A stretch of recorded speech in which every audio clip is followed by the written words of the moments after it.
Alors bonjour à tous, aujourd'hui on va partager sur la prière. Nous sommes dans un temps où le Seigneur recherche des hommes et des femmes de prière. Et il y a beaucoup de distractions. L'heure n'est plus à la distraction, les temps sont durs, les temps sont compliqués, le péché s'accroît, les abominations, les signes du retour du Seigneur sont là, réels et palpables. Et le Seigneur nous avertit dans sa parole, dans Matthieu 26, verset 41. Veillez et priez afin que vous ne tombiez pas en tentation.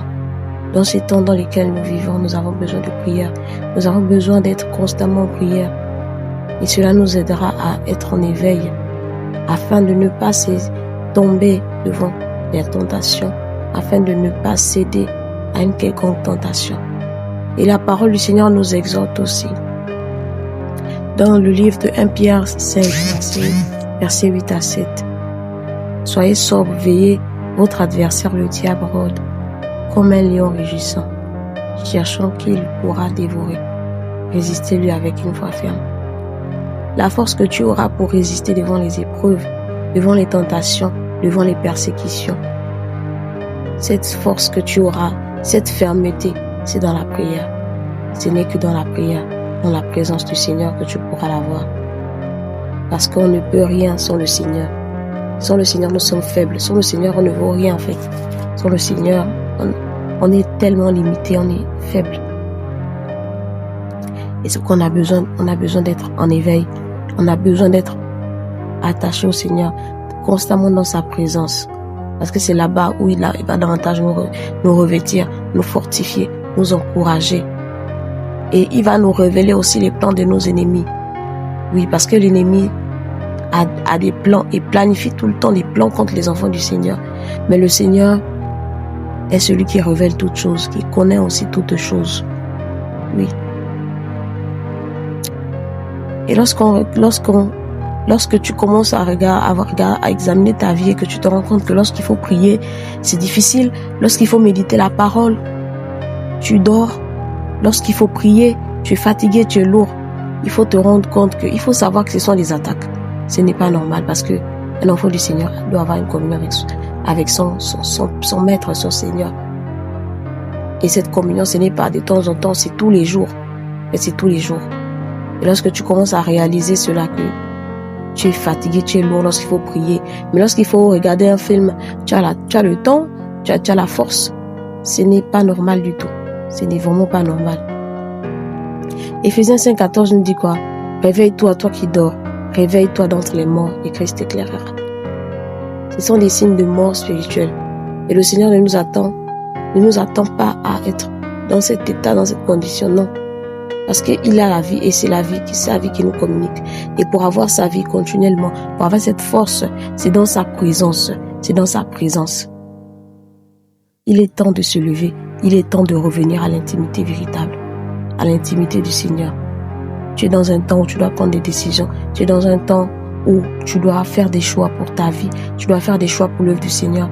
Tu as besoin des orientations. C'est dans la présence de Yahweh. C'est dans la prière que tu pourras l'avoir. Oui, c'est dans la prière. Le Seigneur, et le livre de Jacques aussi, Jacques 4, verset 8.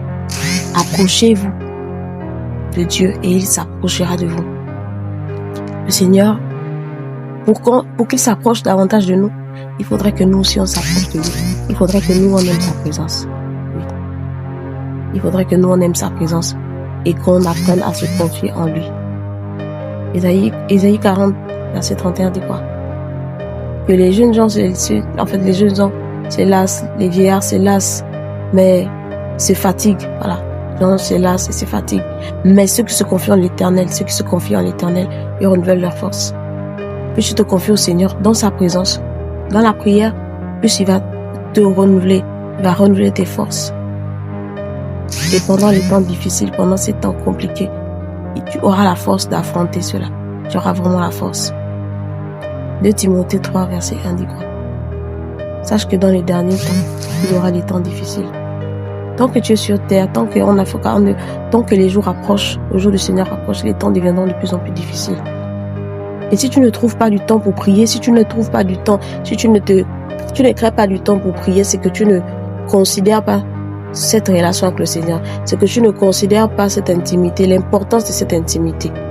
Parce qu'il y aura toujours les difficultés, il y aura toujours les problèmes dans ce monde.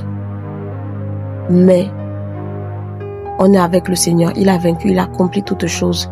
Tant que tu es avec le Seigneur, tout ira bien. Tant que tu es avec le Seigneur, tu seras rassuré, tu auras la paix dont tu auras besoin pour avancer, pour persévérer. Nous sommes dans un monde où le péché ne fait que s'accroître.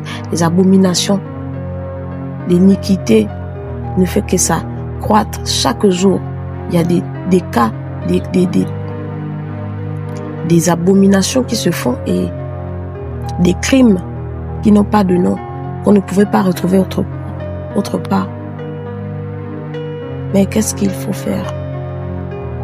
Comment est-ce qu'on va avoir la force de tenir pendant ces temps? Daniel 11 verset 32 dit, celui-là ne se laissera pas emporter, il ne se laissera pas manipuler. En fait, ceux du peuple qui connaîtront leur Dieu, ils agiront avec fermeté. Il ne se laissera pas emporter, il ne se laissera pas manipuler. Celui qui connaîtra son Dieu. Mais comment connaître le Seigneur? C'est dans le secret, c'est dans l'intimité. C'est dans sa présence. Oui, ce n'est pas de la magie. C'est dans la présence continuelle. C'est dans l'intimité continuelle avec le Seigneur qu'on aura cette capacité d'être ferme. On aura cette capacité de pouvoir dire non à des situations, de pouvoir dire non au péché, de pouvoir dire non, je ne me corromprai pas. Même si je perds mon travail, je ne veux pas me corrompre. Même si je perds ceci, même si je perds de l'argent, même si je perds toutes les richesses de ce monde. Tant que j'ai Jésus, j'ai la vie et je suis le plus riche du monde. Et c'est ce qui importe. C'est vraiment ce qui importe. Et nous sommes la lumière de ce monde. Nous sommes la lumière, nous sommes les représentants du royaume des cieux. Nous devons être des témoignages vivants. Et pour être davantage des témoignages vivants, on a besoin d'être dans ce lieu secret. On a besoin d'être attaché au Seigneur. D'être continuellement dans sa présence. La Bible nous dit aussi dans le livre de Romains 8, verset 19, que le monde attend avec un ardent désir la révélation des fils de Dieu. Est-ce que tu veux continuer à être un spectateur, continuer à être un observateur, alors que tu es censé être un représentant du royaume? Que tu sois ce représentant veut dire que tu es aussi cette révélation que le monde attend avec un ardent désir. Le témoignage que tu as, la vie que tu as doit refléter Christ.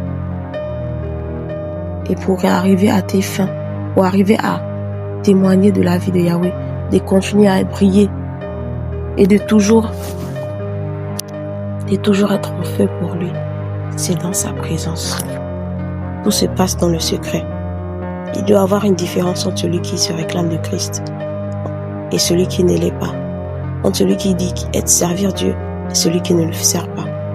Il doit y avoir une différence. Et c'est à toi de faire cette différence. Cultivons davantage cette intimité. Que le Seigneur vous bénisse. Au nom de Jésus.